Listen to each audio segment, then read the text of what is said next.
2026-27 ঘনিয়ে আসছে এক অন্ধকার। দীর্ঘ 6 মিনিট দিনের বেলাতেই অন্ধকারে ঢেকে যাবে এই পৃথিবী। তাই এখন শুধুই অপেক্ষার। হ্যাঁ, এখন থেকেই মাথায় রাখুন সবাই, কারণ আপনি স্বপ্নেও কল্পনা করতে পারছেন না এই 2026-এ কি এমন ঘটতে চলেছে গোটা পৃথিবীর সাথে, যেখানে নতুন বছর পড়তে না পড়তেই এই ঘটনার সাক্ষী থাকবে সবাই।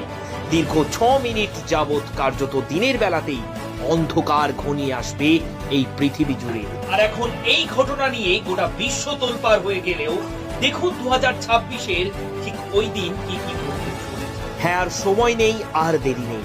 2025-কে বিদায় জানিয়ে 2026-কে বরণ করার পালা। আর এই নতুন বছর আসতে না আসতেই বিজ্ঞানীরা একেবারে দিনক্ষণ স্থির করে স্পষ্ট জানিয়ে দিয়েছেন 2026 সালের এই ঘটনা যা পৃথিবীর ইতিহাসে সবচেয়ে বিরলতম। কারণ এমনিতেই 2026 সাল নিয়ে একের পর এক ভবিষ্যৎবাণী চমকে দিয়েছে সকলকে। কখনো বুলগেরিয়ার বাবা ভাঙা, কখনো আবার পুরীর ভবিষ্যমালিকা গ্রন্থের ভবিষ্যৎবাণী। আর এবার বিজ্ঞানীদের কথাই উঠে এসেছে 2026 সালে এমন একদিন আসছে যেদিন দিনের বেলাতেই অন্ধকারে ঢেকে যাবে গোটা বিশ্ব, আর যা স্থায়ী হবে দীর্ঘ 6 মিনিট যাবৎকাল।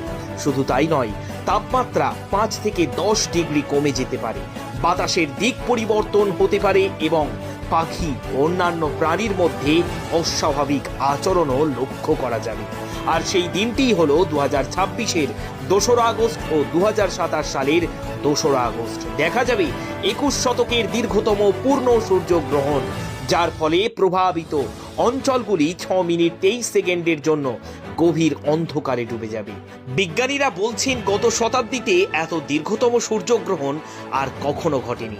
যদিও এই পূর্ণগ্রাস গ্রহণের সময় চাঁদ সূর্যকে সম্পূর্ণরূপে ঢেকে দেবে, আর যার ফলে দিনটি সন্ধ্যায় পরিণত হবে। তাপমাত্রা 5 থেকে 10 ডিগ্রি কমে যাবে। এমনকি পর্যবেক্ষকেরা সূর্যের রং ফ্যাকাশে, হীরের আংটির দৃশ্যখণ্ডের প্রভাব এবং সেই সময় আকাশে শুক্র, বুধের মতন উজ্জ্বল মহাজাগতিক বস্তু এবং কিছু নক্ষত্রও দেখা যাবে। আটলান্টিক মহাসাগর থেকে এই গ্রহণ শুরু হবে, তারপরই পৃথিবীর নানা প্রান্তে দেখা যাবে এই বিরলতম ঘটনা। বিশেষ করে ভারত থেকেও দেখা যাবে এই ঘটনা, আর যে ঘটনাকে জাদু আধার বলে নামকরণ করা হয়েছে। কারণ দীর্ঘ 6 মিনিট 23 সেকেন্ড স্থায়ী হওয়ার পর ধীরে ধীরে ফিরবে পৃথিবী তার স্বাভাবিক অবস্থায়।